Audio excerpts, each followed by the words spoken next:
Thank you so much, and thank you all for coming today. It's actually really, that's not so good. It's really exciting and nerve-wracking to be here. I've spoken to lots of big audiences and different types of audiences, but I like the more informal and quite personal setup here, but that's a little bit nerve-wracking. So that's good, because that fits nicely with what I'm going to talk about today. The Young Women's Movement is a national organisation with over 1,200 members across Scotland. And we're part of the biggest women's movement in the world World YWCA. We were founded in 1855, and at that time it was a Christian organisation with the remit of creating safe spaces for women and girls in Scotland. We have since rebranded. We're now the Young Women's Movement, and part of that rebranding is these figures that are really, really exciting. I've not seen them as big as this. We created them a couple of years ago as part of our brand to really say what it is to be a young woman in Scotland and the diversity that exists within young women and groups of young women. So these different characters are based loosely on people that we know and a combination of different young women that we work with. And they each represent slightly different things and have different life experiences, backgrounds, different ages, come from different parts of Scotland. So that's why they're here with me today, giving me a little bit of confidence. We not only rebranded, we put digital and young women's leadership and inclusive feminism at the centre of everything that we do. And we're now an organisation that's for all women of all faiths and none. So it's a little bit different to the past, but we're really proud of where we've come from and our roots.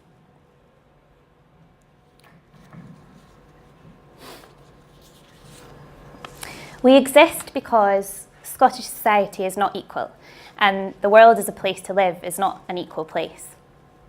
Young women all over the world are underrepresented, underemployed, and so often unheard. Gender balance on boards is rare. The number of young women in Scottish politics, UK politics, is not balanced. We don't have gender balance in politics and leadership positions. 0 CEOs in FTSE 100 companies are women. And we want to change that. We want to see that picture change. 20% of young women aged 16 to 29 in Scotland identify as an ethnicity other than white. And none of the people in Parliament are women of colour. There are no women with visible disabilities in the Scottish Parliament. So success and decision making is not equal, but it doesn't need to be that way. At 28, I became the youngest CEO in over 160 years at the Young Women's Movement. Since then, I've recruited young women into our organisation. I've set up an advisory panel of young women aged 16 to 27 to give me advice and feed into strategy and design and everything that we do. And I'm now working on diversifying our board and not only getting more young women on, but getting young women with different life experiences and different perspectives. One of the other things that I did as part of my role, and actually before I became director, was start a new piece of research, an annual piece of research called the Status of Young Women in Scotland. And this research is a platform for young women's voices. It's designed, led, published by young women. And Elspeth Parsons is our photographer, and I'm going to be sharing some of her photographs of different young women across Scotland today, just as I talk. I also like to read some of the voices of the young women from this report. There are copies if you want to get one later on. I think this quote sums up quite nicely what it is that we're trying to do. Someone said, "Encourage the tiniest acts of pulling people up on individual and structural levels." It's a big job being director, and it's not an easy job. I'm often the youngest person at the decision-making table. I'm often one of, say, 2 women in a room. And more often than not, I'm the only Scottish person at a UK or international gathering. As I was starting out on my leadership journey, I just felt so small, and I felt like it was, maybe I shouldn't be there, and perhaps as a young woman, I wasn't ready for that position. I felt like I wasn't successful enough, and I measured success on top grades, on financial income, on the success of the organisation when it came to social media and myself. How many likes did I get on Instagram or Facebook? And I measured it on power. I thought of success as power. And so many of us do that. That's so common for us to look at success in that way.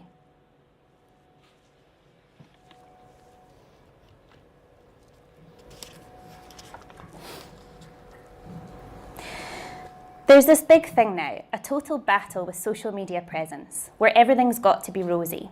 You're seeing people doing all these things and thinking, she's really successful, but maybe she's not. And even I feel there's a filter in terms of what I put online. There's lots of different reasons for that. People might look at me and think, well, you just put the highlights up, don't you? At the end of the year, you did this and that, and you look so happy and have so much going on. It's like, well, just because I'm not posting about anything bad doesn't mean that it's not going on. I always knew deep down that that was not the best way to measure success, that success didn't need to be based on those things. And this is the story of how I learned that success, when it boils down to it, is about balance. If you break down success and equality, what you end up with is balance. 1 year ago today, I was sitting on a sofa in my friend and colleague's flat, and I had some very bad news to break to her. She'd been on holiday, and while she was away, our director at the time and the team had learned that we would be facing redundancy and that everybody was likely to lose their jobs within the next few months. I felt like I'd failed in having to tell her and the others this. I felt like I'd been part of this organisation for over 2 years, almost 3 years. I started as a volunteer, I joined the team, and I'd invested so much of myself in leading the rebrand, and I'd put so much of myself and my passion into this dream that young women can lead change in Scotland and internationally. It was like a real kick in the stomach. It was a difficult and stressful time. And on top of that, there were so many things that happened after that that made it even more difficult. We went from a team of over 20 to a team of under 10. In my first few months as co-director, I had to close down a community centre that had been open for 30 years and doing great work in West Lothian. I saw the team of young women that I'd recruited and really believed in. I saw their motivation and their optimism drain out of them, and it was a really difficult thing to witness and go through.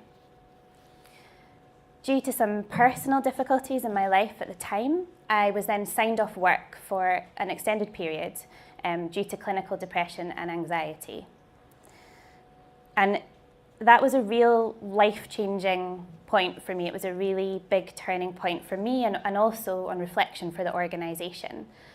I hadn't learned how important balance was, and that mental health is just as important as our physical health, and that we need to take care of our minds as well as our bodies.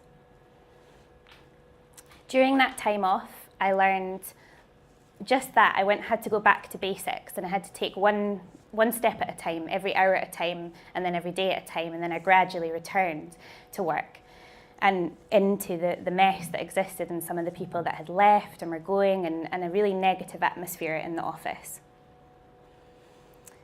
I think if I hadn't fallen flat on my face at that point, and I hadn't been forced to deal with the way that my life wasn't balanced, both outside of work and in work, then I wouldn't have been prepared for what happened next. In December of last year, I was at a board meeting with our board of trustees who voted to close the organisation down. And I remember it went on for hours. It was a really long meeting. And I remember walking along George Street after it and just thinking, like, this can't be it. It can't be over now. I felt so determined that the dream that I had and what I wanted to do with diverse young women's voices and around leadership in Scotland and beyond wasn't worth giving up on. And I just figured out that success meant balance. So I felt like this decision to close down the organisation was quite an extreme decision, not a balanced one.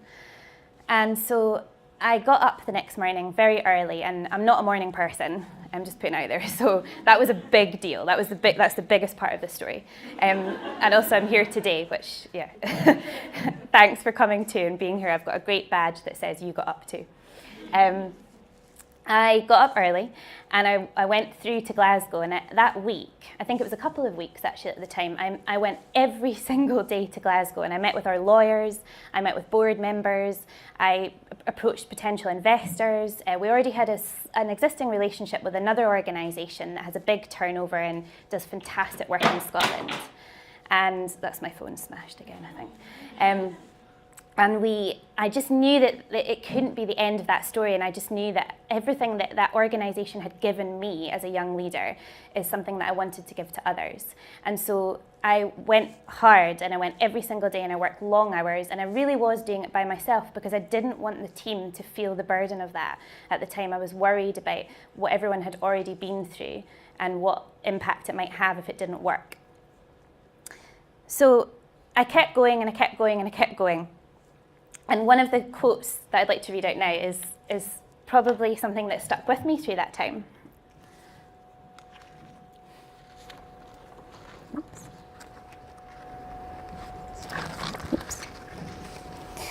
As young women, self-doubt holds us back from taking a seat at the decision-making table. We need more young women in leadership to dispel those doubts.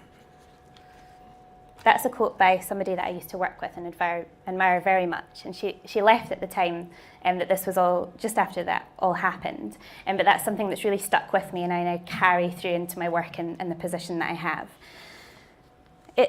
The thing that I've learned, like writing this talk and looking back on it, is that after all of that hard work, on the day before I went on Christmas holidays, I was going down to Cornwall with my family.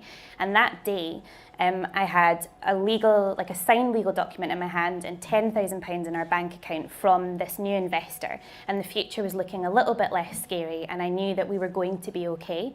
But it took so much hard work and resilience to get to that point. And I think what I've learned is, through writing this, is why it wasn't just about saving the organisation. It wasn't just about fighting for that organisation. It was fighting for a space for young women that I feel quite strongly doesn't exist. And I felt like if I could break through and become a young women leader, leading the young women's movement, and I could, I guess, overcome some of the difficulties that I'd faced and the difficulties that so many other young women face, then I could open the door for other young women to do the same and to follow suit. It's amazing that we're still here. Gemma's in the room, she's doing some social media, and she's the person whose sofa I sat on a year ago and broke the bad news to, and we're still working together. She is one half of the team now, that's it, in Edinburgh. We have a team of 4 in Glasgow, and the 2 of us work in our Edinburgh office. And we've had a little joke about the fact that we're allowed to take these with us because it will make us feel like there's more people working with us. So we're looking forward to taking all of these figures with us. It's amazing that we're still here, and it's also amazing that in March, Gemma and I both gave speeches at the United Nations on our work on women's rights and the impact that we're making in Scotland and internationally. I'm amazed that we launched legislation with the First Minister earlier this year, which gave us unprecedented national media coverage and interest in our organisation. We've had so many exciting and slightly crazy things happen as a result of having a young woman in leadership, and also just for believing so hard in the fact that it's not worth giving up on this space and this dream because it's unique and because we think it's got the potential to make a difference. We've got an interview today after this that I'm also quite nervous about. We've been nominated for a very big global award around women's rights, and we've got some young women coming to the melting pot, and we're going to interview on Skype around that. I can't get my head around the fact that a year ago today I was sitting on the sofa worried about our jobs. I try to set my ego aside as a leader and in the position that I'm in, because it's about the bigger version. It's about equality, and that's something that all of us here today can be part of. It's not just about me, and it's not just my responsibility to make the world a better place for young women and girls. Together, Gemma and I have changed the way that we work. That was our response to everything that happened when we got into our new office in January, because another part of the story is that our office was turned into a hotel, of course. So we had to move, and we're now in a really creative space at Meadowbank in St Margaret's House, which we absolutely love because we're surrounded by lots of amazing people making wonderful things. And on our floor there's a lot of young women leading businesses and doing fantastic work around research and creating textiles and products, and it's great. It's a good place to be. And we've changed how we work in that space. So in order to achieve, I guess, a balance in mental health and a balance for the organisation so that we succeed, we've put a few things in place. We leave at 4 p.m. on Fridays. I'm feeling a bit of a fraud for saying that because I haven't left at 4 p.m. on Friday for a few weeks. So I think I need to, after today, make sure that I do that. We recruited a dream team of volunteers. So we recruited 10 young women who are taking over our social media channels, and they're sharing what they want to say in their own voices. They're helping us with admin. They're helping us with all different types of things. And most importantly, they make us smile. They make us feel inspired, and they make us feel like we're part of a movement again, that there's something bigger around us. We have spontaneous dance parties in the office if we're having a bad mental health day. So if one of us is feeling low or has anxiety, we put on a playlist that we've created on Spotify and we have a dance. It works wonders, I recommend it. It's now part of our induction as well for staff and volunteers. I think we even put it in the job advert. You have to be up for spontaneous dance parties. How do I, as a director, make sure that that we are successful and that success is balance? Well, there's a lot of different ways that we do that, and it's not just about our mental health and about the way that we work. I mean, a successful meeting to me looks like a meeting where everybody has an equal chance to speak. And it's so easy to say that, and it's so difficult to put it into practice. So if you have an hour and you have 4 people in your meeting, you should each have 15 minutes to talk. And that's what we try and do in all of the work that we do, because otherwise, even I, as director, I love to chat, and I'll end up taking up space that actually should be balanced. So it's about, success is about the balance of your own voice and other people's voices. Success in recruitment is another thing that we've tried to improve. It's really important to encourage different types of people who are different to yourself when it comes to recruitment. So whether that's joining a board, volunteers, internships, joining your team, for us it's all about how do we reach people that might not otherwise hear about that opportunity. And that's a question that we get asked a lot. You know, how come you're managing to reach diverse young women? How come you're managing to change the makeup of an organisation in Scotland where most organisations are white, cisgendered, able-bodied people carrying out that work? And it's as simple as we asked. So we asked young women of colour, we asked young women with disabilities, we asked young women from different parts of Scotland and with different experiences, young LGBT plus women. We asked them what would tempt you to join an organisation? What would put you off? And it was quite simple and it was a difficult thing to come around, but quite a lot of people said, well, I just want to see someone who looks like me already as part of your team, because then I'll know that I'm welcome and that you really are inclusive and you're not just putting a photo up on your website or creating a character that looks like me. How do we put it into practice? So we have done that, and one of the ways that we did it was by creating an advisory panel, and one of our members is here today. And that panel was created because I felt like the organisation was quite white, and I felt like it was middle class and able-bodied, and it just felt like the decisions that were being made and the way that we were working was being influenced by a certain type of voice, and that wasn't good enough. Because as an organisation, we talk about equality, and so I felt like we needed to walk the walk when it came to that. So we put together this advisory panel, and we invited young women from across Scotland who stood out, who had something that they felt was unique to them or that they represented the voices of other young women that aren't usually heard. And in doing that, we then had people implementing decisions and being part of our practice and influencing the way that I work, influencing the products that we create, the programs that we design. And through that, our recruitment has definitely improved. Like we see a much more diverse range of applicants now than we did before for jobs and for voluntary positions. We try to be successful and balanced in our product and project design. And for us, that means including the people that product or project will benefit in the design of it. So at the design stage, we now always include young women because that's our focus, and certain groups of young women when we're designing anything. It's hard to do that. It can actually it can take a while to get groups of people together, to get people to commit to come to something. I'm always thinking now in my day-to-day job, like, right, have I got these voices? Have I made sure that I've run this past other people? But it's so important that we do that, and the more you do it, the easier it becomes, because you end up having like a pool of people who want to be part of the organisation and want to contribute. And as a movement with members, we are at an advantage because we want our members to feel like they're part of it. Success at the Young Women's Movement is about leadership too. And so for me, successful leadership is about passing the mic, and it is about bringing other people with me. So today's a bit of an exception because I'm here to tell our story, and the focus really is on me. But 90% of the time when I go to events, when I'm invited to speak on panels, anything that I go to, whether it's a media appearance, whatever it is, I take other young women with me. I did actually invite our dream team today, and I don't think any of them came, so it must have been too early, which is fair enough.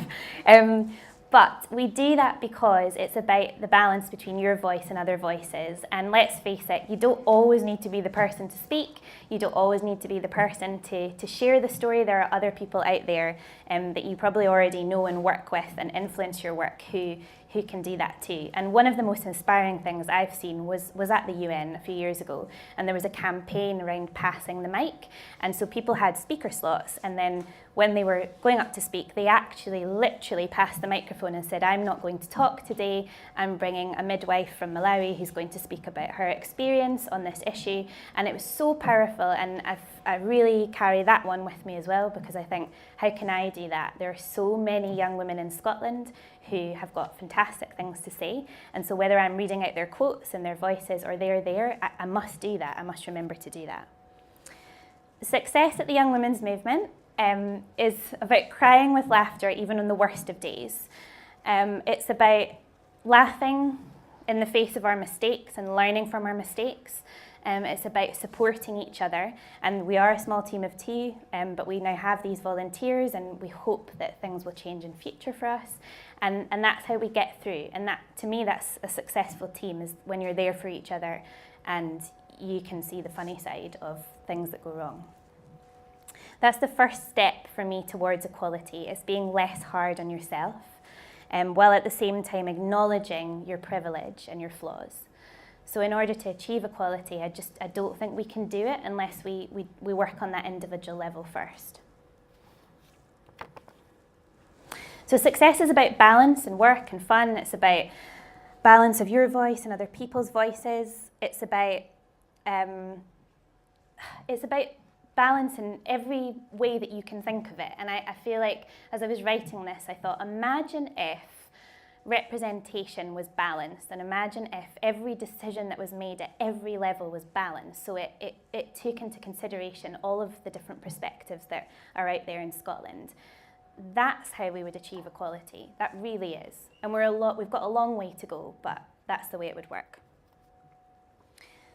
We do have a long way to go, and we've got a long way to go for our own organisation. We are not out of hot water yet. I accept that while success for me is about balance, that also means that it might not work. So I might not succeed in the traditional sense that society measures success by. The organisation might not exist in future.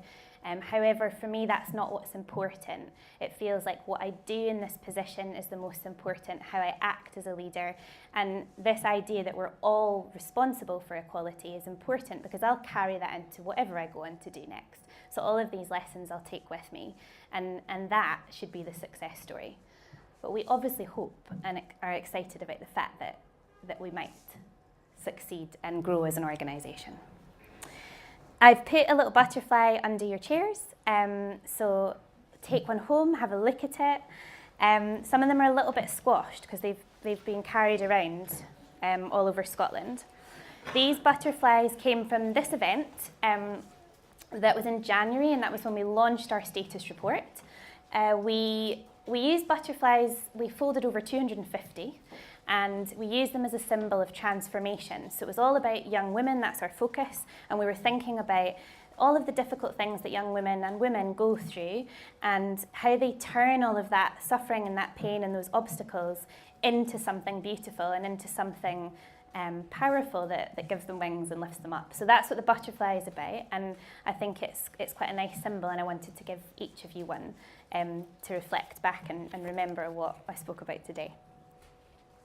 It's important to say that it's not about perfectionism. So what we're trying to do in the way that I work and when it comes to success, it's not about being perfect.